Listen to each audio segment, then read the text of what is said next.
মৃত্যুর ৬ দিন পেরিয়ে গেলেও এখনও শেষকৃত্য সম্পূর্ণ হয়নি ভারতের শিল্পপতি ও বলিউড অভিনেত্রী কারিশমা কাপুরের প্রাক্তন স্বামী সঞ্জয় কাপুরের। লন্ডনে এই মুহূর্তে মৃতদেহের ময়নাতদন্ত চলছে।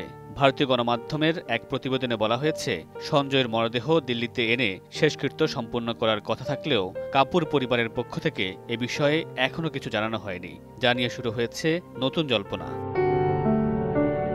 গেল বৃহস্পতিবার লন্ডনে হৃদরোগে আক্রান্ত হয়ে ৫৩ বছর বয়সে মারা যান সঞ্জয়। জানা গেছে, লন্ডনের মাঠে পোলো খেলার সময় আচমকা তার গলায় একটি মৌমাছি চলে যায়। সেটি বের করার সময় আতঙ্কিত হয়ে হৃদরোগে আক্রান্ত হয়ে মারা যান তিনি। সঞ্জয় কাপুর লন্ডন নিবাসী হলেও তিনি মূলত আমেরিকার নাগরিক ছিলেন। তার তৃতীয় স্ত্রী প্রিয়া সচদেবের বাবা জানিয়েছেন, সঞ্জয় নাগরিকত্ব সংক্রান্ত জটিলতার কারণেই শেষকৃত্যে বিলম্ব হচ্ছে।